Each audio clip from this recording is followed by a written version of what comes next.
Hey, Trader Stephen Quitzel here. It's Friday, July the 15th, and I'm going to host this What's Trending in the Market webinar today. We're going to go over a lot of things, everything from looking at the key indices to breadth indicators to where the money is rotating. I want to look at a lot of the breakouts that are happening in stocks or ETFs. A lot of them are failing, and I want to show you what I have seen is a good way to play those breakouts.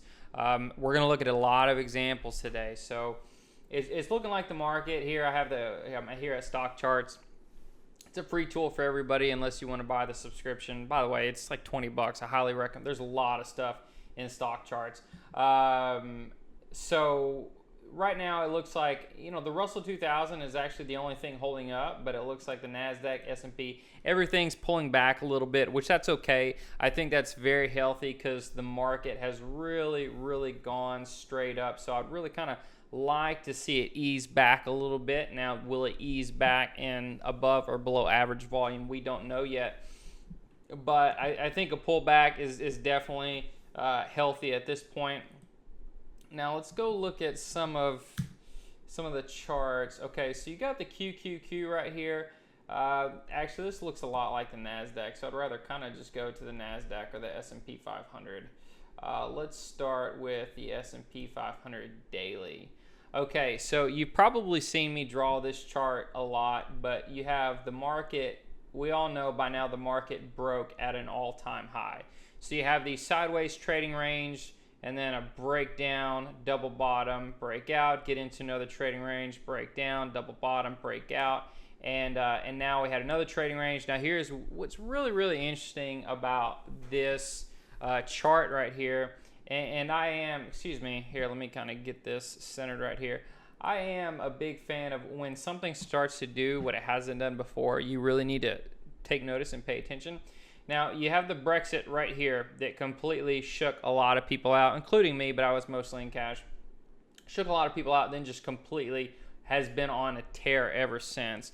And someone I follow really made a good point several weeks ago. Maybe the Brexit was holding the market back all along.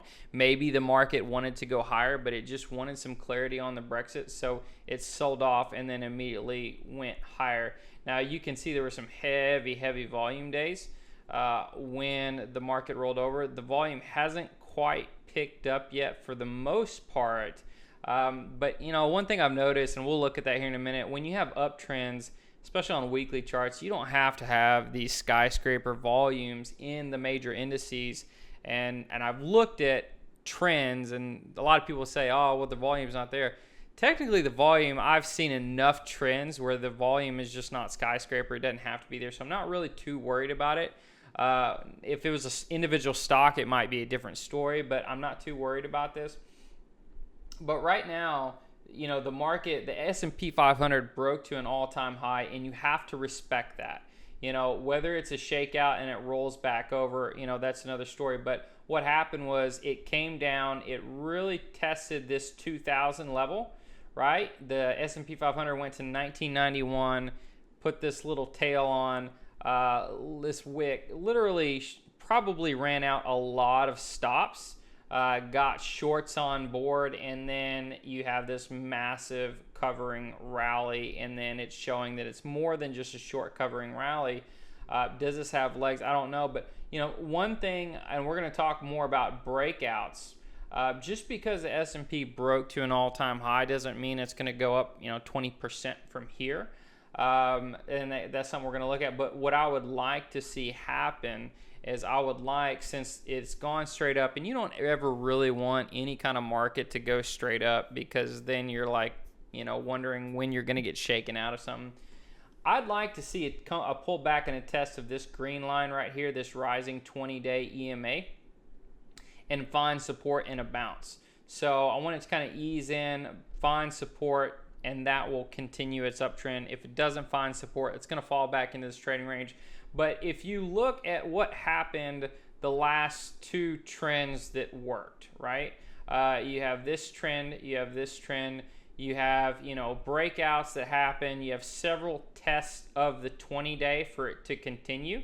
Right here, you had breakouts, came down, kind of wiggled a little bit, but it never broke the 20-day, went back up, came back, tested, went back up, came back, tested, and tested it several times. So right now, we've just had really that first test right here to kind of get its traction like it did over here, and now it's taking off. So what I think we need is another test, and then I would feel really comfortable about, you know, kind of backing up the cart or injecting leverage if it's a successful test, a successful bounce, about trying to catch the second leg up of this uptrend if that happens. Now, if that doesn't happen, this wasn't much of a trend to begin with. So you can't really expect to make a ton of money unless you just literally decided to buy some stuff down here. But if it does come down, bounces, that's where I'm probably going to get a little bit more aggressive. Right now I have a little bit. I'll probably, you know, that's what the strategy I'm looking at. Let's look at the Nasdaq here. Let me go. Let's look at the Nasdaq daily. You know, kind of same thing here, but there are a couple things that, you know, that concern me. One is, you know, you have all these trading range. I kind of drew it differently on the Nasdaq, but, you know, it tried to break support. It tried to break support over here. It finally did, and it waterfalled. You have over here, it tried to break support. It finally did, and then it just completely waterfalled. Over here, it tried to break support, and it did, and it reversed higher.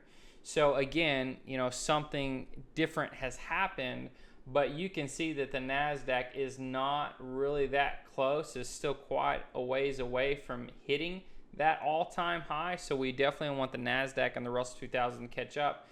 But the fact that, you know, it came down, found some support, I'm looking for a test like this on this trend over here. I'd like to see that happen, because right now it's quite a bit extended from the 200-day moving average, or the 20-day moving average.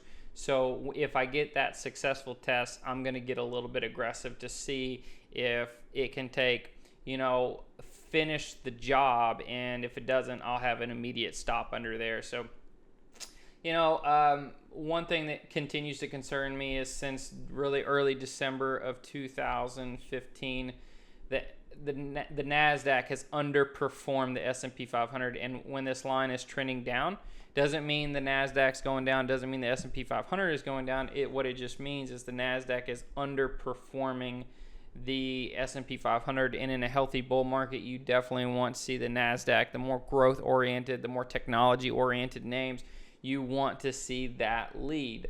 So, you know, it's just something, it's just another indicator I kind of keep my eye on.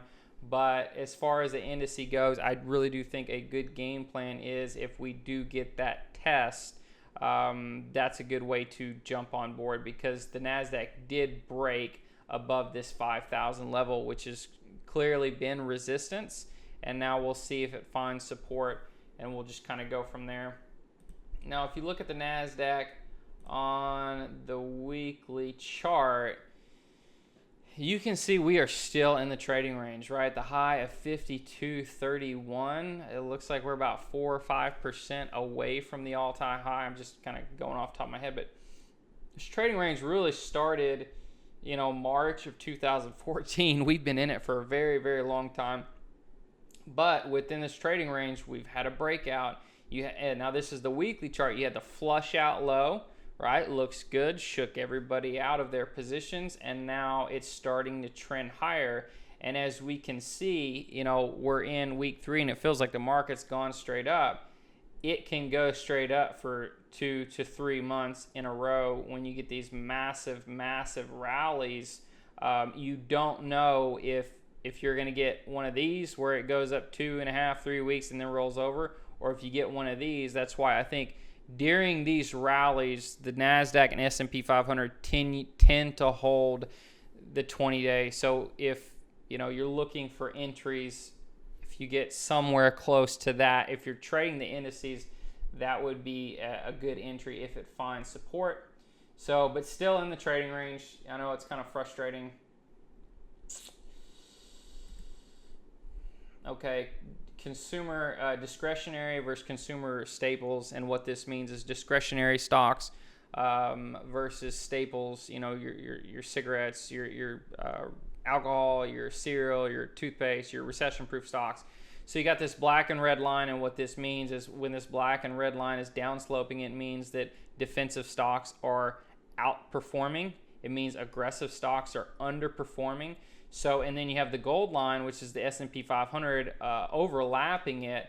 So what this means is you have the S&P 500 from this April 21st, you know, pulled back. It's breaking to new highs when this ratio is still breaking to new lows. Now you can see it's popped a little bit. It's really starting to pop. So maybe, you know, it continues its rally. But for the most part, when you're looking at the last several months, money has still been rotating into defensive. Now, this week has been looking a lot better as far as money rotating into more aggressive names. And that's something you have to pay attention to if the market's going to rally.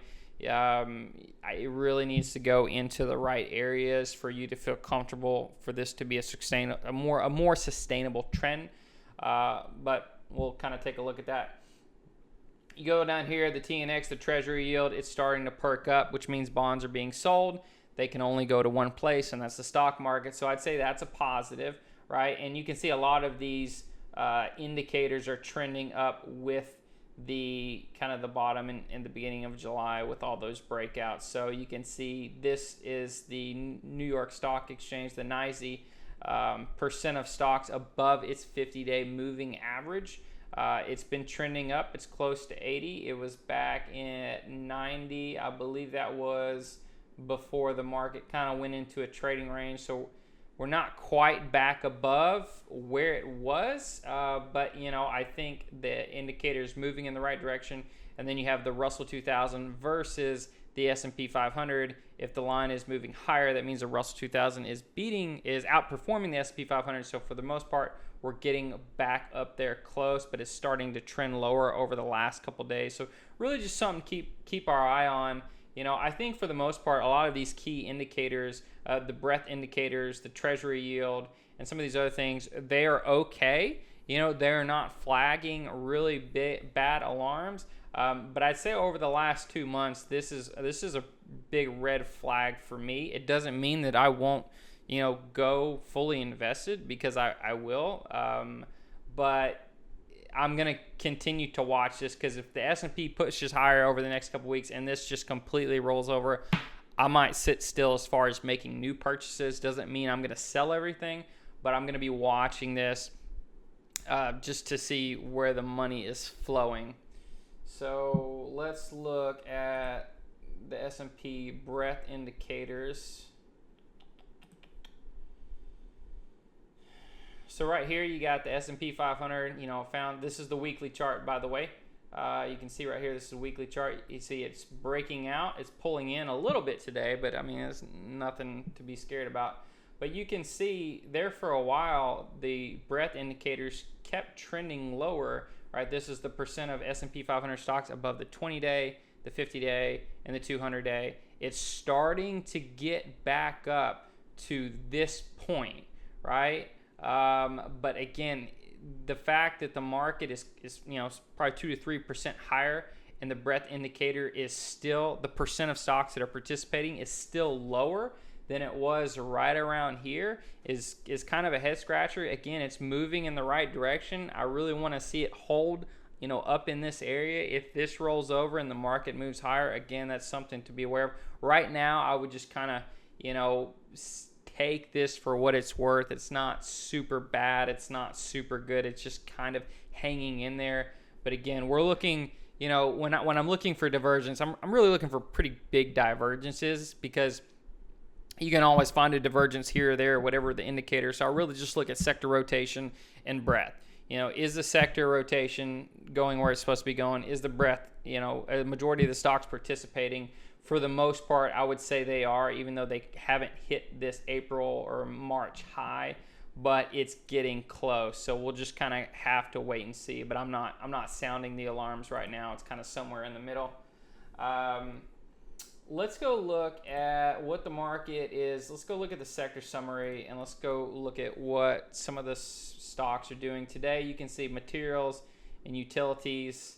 I mean, there's really not moved anywhere today. You can see the financial sector is down the most today. Now, this is one sector that has really got to participate to lead a bull market, and right now it has not broken out of the trading range like pretty much everything else has, which is a concern. You can see it's testing resistance right here, this XLF at this 2380, you may call it 24 level, whatever, but we'll see if it pulls back. You can see this 50 day crossover is probably about to happen. If it can find support, recharge, and then move higher, that would be a very successful test of support. But it's still hitting resistance, and we really need those financials to move with the market.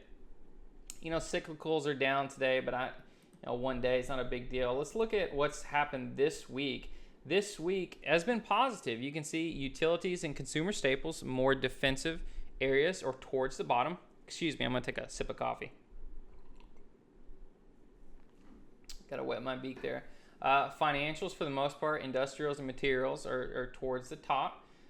Energy and technology. So really, for the most part, you got this week, you got the aggressive areas. Money's been rotating into aggressive areas as the market's been moving higher. Positive. That is very, very positive. Utilities are towards the bottom. Let's go out a little bit further. Even this month, even in the last month, you can see utilities are towards the bottom, but you also see financials towards the bottom. And consumer staples are, kind of towards the top. They're beating cyclicals by a little bit. So kind of a head scratcher there.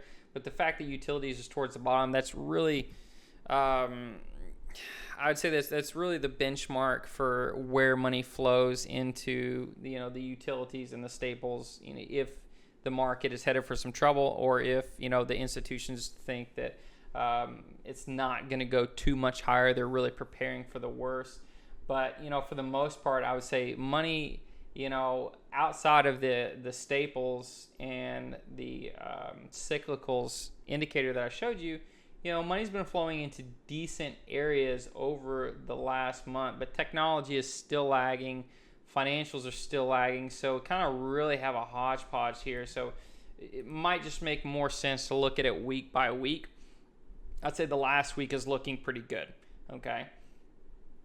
I wonder if I go to 3 months. Yep, the last 3 months, you still have energy. Excuse me, I'm about to sneeze. You have energy, you have utilities, so we're just really keeping an eye on everything. Let's go over here and let's look at some industry groups. Now you have the sectors that are the big sectors. There are about 8 or 9 sectors. There can be more depending on how you look at it, and then you have really the subsectors, the industries. So I'm just really interested to see, in the last week where the money is flowing, in the last month where the money is flowing. So on the cyclical side, you got publishing, and I haven't really looked at this. Shutterstock is looking like I do have that stock on my watch list. It's looking pretty strong. They did come out with, I believe they were partnering up. There's some kind of partnership deal that came out, but look, I can't remember exactly what it was, but look at the volume coming in. You have a breakout, a clear breakout. See if it pulls down and finds support right here at this 49 level, which would also be right at the pivot of this breakout. So that stock's looking pretty good if you can get it for the right price. So you got publishing stocks that are looking good the last week. Technology, you have consumer electronics. Let's see what's looking strong this week. Not really familiar with, of course, Panasonic, but let's look at this one. That's a little too ugly for me. That chart's just, I wouldn't go near that. Electronic office and equipment. Let's go down to industrials. Okay, you have airlines that are looking strong, and this is probably because the oil has started to fall backwards. But you got the airlines that are moving strong. Let's look at this airline industry. So you can see that because when oil was trending upwards, the airline industry was going down. Now the oil industry is pulling, or the price of oil, Brent crude, West Texas, is pulling back. And it's kind of at a resistance level right here. Look at these pivots right here. So it's really at a key level. I would be interested to see what the chart of West Texas looks like. Let's kind of go there. So I'm gonna kind of inspect this, see if I can find a spot. So yeah, you really have this 44, 43 level. You can see that it is important right here. It's important right here. You can kind of just draw it across. Support right here, and it's kind of settling in there. However, it's really looking like it's in a downtrend. The 20-day is crossing under the 50-day. The price of oil is now living under the green line, under the 20-day moving average. So, something to really pay attention to. Could be good for airlines, so we'll kind of keep an eye on that. Railroads, 4%. It's not extremely exciting. Metals, of course. Let's see, Freeport, McMoran. Let's look at that chart and see what that looks like. It looks like it's getting close to a breakout, guys. God, this really is an ugly chart, but hey, it broke out. Look at all these levels right here, 12, 12, 12, boom, it broke out above $12. Right here on this candle on July 12th, that would have been, I guess, Monday. I'd say this probably is the true entry. I wouldn't look at that. If it clears $14, that's a good entry, but you're probably going to get shaken out of that breakout. I'd say this is the real entry. So, it broke out $12. That stock should find support. Let that 20-day moving average catch up to it. Something I think I'm going to keep on my watch list, but we'll kind of wait and see. Aluminum, steel. I wonder what aluminum looks like. Century Aluminum. Again, this is super ugly. Like, look at that. There's nothing pretty about this chart. But it cleared this pivot right here, and now if I were to bet dollars to donuts, it's going to ease into somewhere in this area, find support, and continue its uptrend. So we got materials, you got energy. Pipelines are really starting to show some strength, at least in the last week. Consumer staples are showing weakness. A good pipeline ETF is MLPA. Healthcare is not really showing any strength this week. Utilities is showing weakness. Financials, now this is a good sign because you have REITs down here at the bottom. They're more defensive, and you have like specialty finance, asset managers. They're more towards the top. So I like seeing this. I would just, it looks like a buyout or a penny stock. I wonder what this is. I'm not familiar with that name, but yeah, it's kind of ugly. It looks kind of thin too. But financials are starting to come back a little bit, so that's always a positive. And let's just do a quick scan of the last month. Recreational products, footwear. See if anything really stands out. Mobile communications, what that really is, a sprint right there. But again, airlines are starting to look strong. Metals continue to be, and pretty much like I've been saying all year, a good way to play the metals or a lot of these commodities is through emerging markets as well. So you don't have to play all gold miners or all gold. You can go, look at some emerging markets, Latin America, when we're going to look at some of these here in a minute. But a lot of the Asian markets are really starting to perk up. They look like they're starting to catch up to the Latin America markets. Coal, and I mean, this is really a head scratcher. It kind of really blows my mind. Peabody, Suncoke, why these stocks are just moving so much higher. Maybe there's just so much junk buying off the bottom that I do not know. But same reason why I don't know why the market's at an all-time high. It doesn't matter why. It just matters that it's happening. Now I want to look at the VIX. I forgot to look at the VIX, and then I'm going to look at a lot of false breakouts, and I'm going to show you how to play them. That's kind of my lesson of the day. But I want to look at the VIX real quick to kind of show you where we're at. So this is the VIX on a 1-year chart. Now, about a month, maybe it was 2 months ago, I showed you when the VIX initially pops above 20, you really should be cautious with your purchases, because typically that initial pop, once it pops above 20, that's not the bottom of the market. It either might bounce and then roll over, as what we've seen. But also right now you can see that in the last year, now this is just in the last year, but you can see right now the VIX is at about 13. We're at a very low volatility stage, but right around this 12 mark, this is also a place for support, meaning when the VIX is this low, a lot of times it'll start to pick back up. Now, what I did was when the VIX pinballs between 12 and 17, I think that's okay, right? Because what happened right here is you can see it really pinball between 12 and 17, and then I circled. Now this is the S&P 500. Let me raise this. Now I circled it. Nothing really bad happened in here. Yeah, you did have some minor corrections, but they weren't really huge. They're 3-4%. But for the most part, the market moved higher. Same thing over here. You got this little section right here where it was between 17 and 12. The market moved higher. You have a little section over here where the market looked like it was trying to trend lower, and that's before it completely fell off a map. That's the flash crash. Because then once it spiked above 20, you'd have been right here. Then it just completely fell off. But my point is just to really show you that if the VIX is between 12 and 17, that's okay. Where you really, really need to be cautious is when the VIX pops above 20.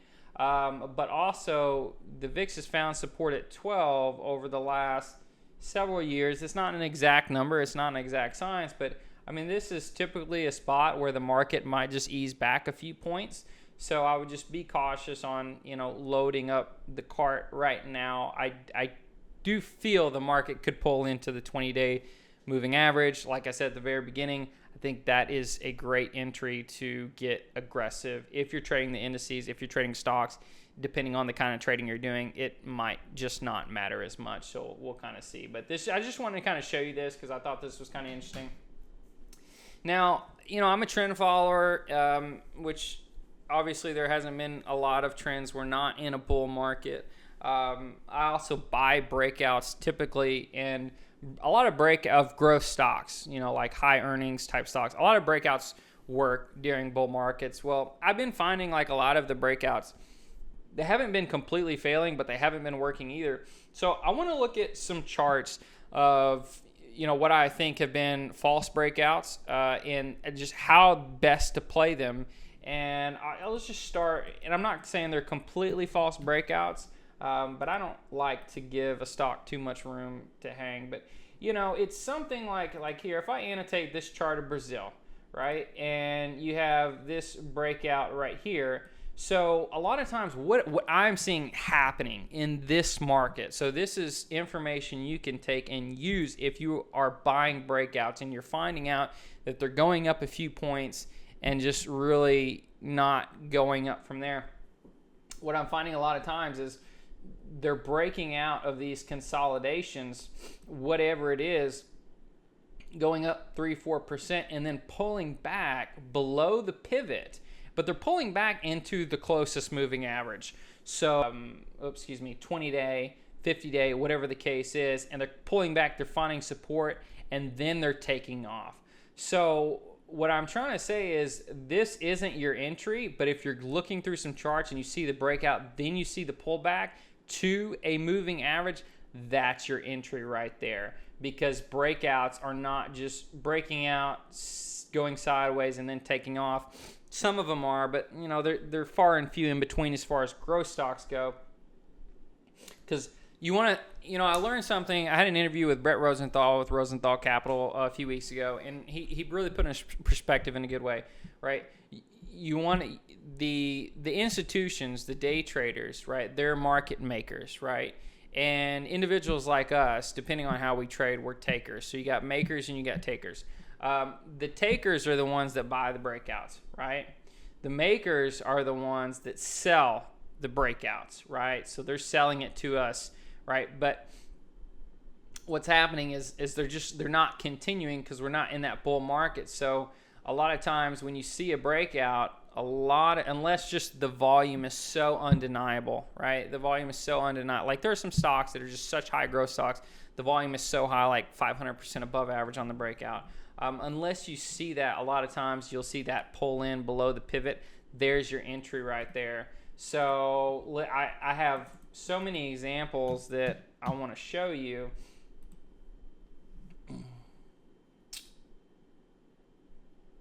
Okay, so let me kind of annotate this. This is TCK Tech Resources. But what happens is in here, actually, let me make this a shorter chart. Let me make this like a 6-month chart, so it's just better to see.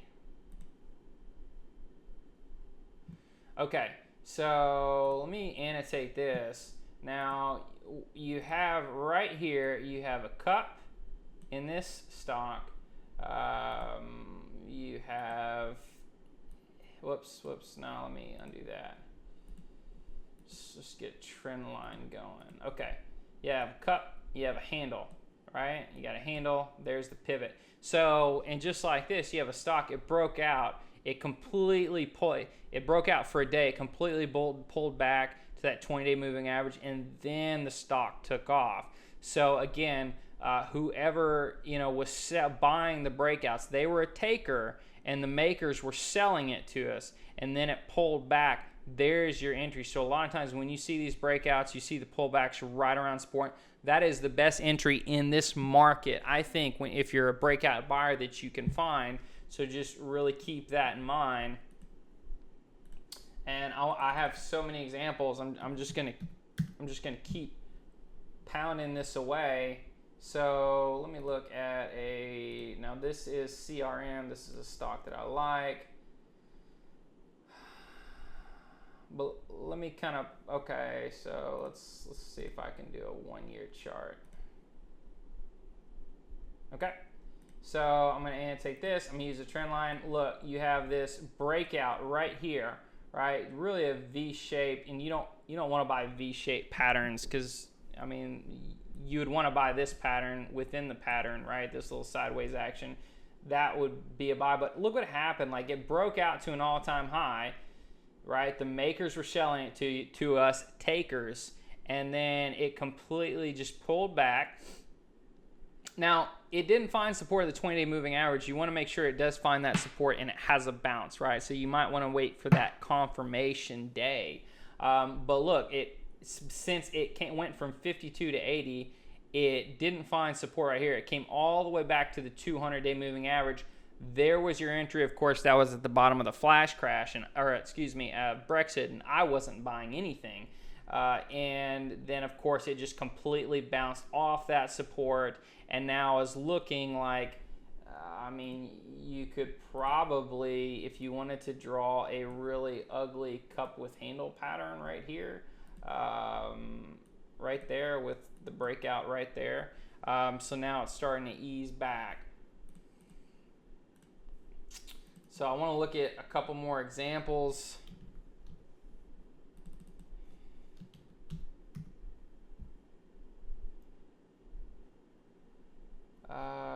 Let me add some time to this, CDK. Okay, so let's annotate CDK, and again, another perfect example. Like, it broke out to an all-time high. The makers were selling it, the market makers were selling it, and the takers were buying that breakout, and then it pulls back. Now, the deeper the cup, it's probably more likely to pull back to a 50 or a 200 day, but it pulls back, clearly finds support. Now, you could have bought here because it looked like it bounced, but then it gapped down, but of course that was Brexit. But again, pulled back here. Let me kind of draw another one, pulled back. There's your entry right there. And that's just the kind of market we're in. Breakouts aren't really working. You got to look for a better entry. The market makers are having their way with us. So it's just something to be very, very conscious of, because I'm seeing this time and time again. I'm going to look at one more example, and then we'll look at a couple of other things.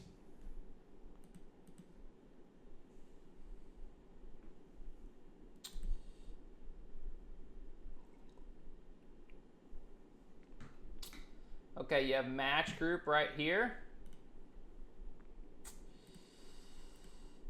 Completely ugly cup with handle. Okay, so there's your cup. There's your handle. There's your pivot. But look, it broke the pivot, right? Got everybody on board and then sold off. So the makers took it back, came down, found support right there. There's your entry. When we're in a different market, like, a really good bull market, like, 2012, 2013, even 2014 had some really good trends.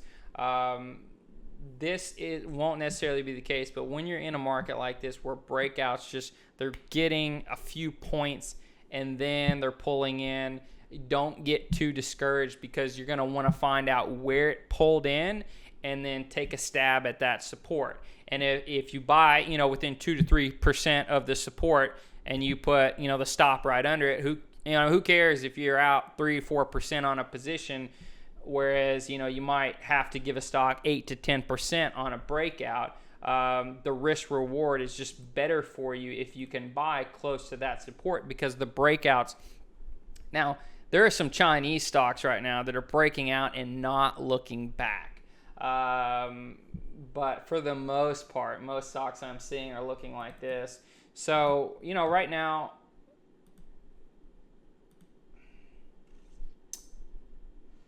so let's look at this. This is ILF. I would be interested to see what happens with this, but it had a breakout right above that 27-22 area, right? Clearly in a sideways consolidation, which is nice. This is mostly Mexico and Brazil with some Colombia mixed in and all that good stuff. But, I would bet probably that it's going to break out and it's going to pull into this 26 area, and there's your entry. But if you look, that's also the pivot of all these other resistance areas. So, Latin America is starting to perk up again, right? It made a nice trend. I made a little bit of money on it. It pulled back. I just had to get rid of some Brazil and just got rid of it. If I was smart, I would have just seen if it could have held the 200-day. But I didn't give it that much room because I didn't want to risk that much. But it came down and found support of the 200-day twice, and then you could call this a flat base, you could call this a double bottom, and then broke that pivot. So I think 26 is something interesting like this. But one thing I'm noticing is Asia's, whoops, I don't know what that means. One thing I'm noticing is Asia is starting to catch up. Right there for a while, which still, you have Brazil and Peru that are still the leaders in the emerging market world. But Asia is really starting to catch up. So I'm looking at China with some serious consideration, because you have this consolidation, you have a breakout. Will it pull into this area? If it does pull into this area and find support, that's probably a really good entry for China. And I know that everyone probably is scared of China, all this other stuff, but the reality is their markets take off and sometimes don't look back. So when any market is bottoming, it's not a pretty sight. This is a weekly chart of China. But as you can see here, let me kind of change some of the indicators or some of the moving averages on this FXI, but you can see like it hasn't been above its 200-day moving average since July of last year. Look at where it's at now. Now it's starting to poke its head above it. So when you have investments that don't do things that they haven't done in a long time, you really need to pay attention. And I think you could easily, if you wanted to take a stab at China, you say, okay, the 40-week moving average, which it definitely should hold, is at 33.53. Right now it is about 8% above that level. You could buy it or see if it pulls in a little bit with that 40-week or that 200-day moving average as a stop. So just a lot of the Asian markets are really starting to catch up. You have this Global X Southeast Asia, which is really a hodgepodge of Malaysia, Indonesia, Thailand, Philippines, all that good stuff. Not too much China, but you look at the breakout. The breakout is happening, and it's happening above. Let me go back and change these indicators a little bit so it'll make a little bit more sense. Let me add the exponential 20. Okay, so you have a breakout above this 1387 area. Broke out. I bet that it comes back in a little bit, finds support right around this 1360 area. Great entry, I think, for if you're looking to play emerging markets. So, no matter what you're playing, if you learned anything today, just a lot of the breakouts, they're breaking out and then they're pulling into the 20s. So I think those are your better entries of getting shaken out of something.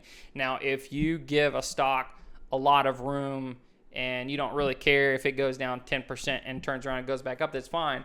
But from what I'm seeing in most of the charts I'm looking at, I'm telling you, you can get a better entry if you pay attention. And if you see that on a chart, the false breakout, the pull back to support, that's when you need to jump on board. So, as far as right now, like what to do, what action items to do, I still think that right now we're just kind of probably waiting on, and I'm looking at the Nasdaq right here, probably waiting on it to ease in a little bit, see if it can come down here, make a successful test, and that's probably when I will get aggressive, because you can see it's starting to, I wouldn't say 0.16% is a correction at all, but you can see it's looking like it's starting to curl a little bit. So maybe the momentum is slowing. That doesn't mean it can't just completely keep popping. If it keeps popping, that's fine. I have something, but I'm really looking for that test like I see over here before I get completely aggressive. So I hope this was helpful. Let me know if you have any questions.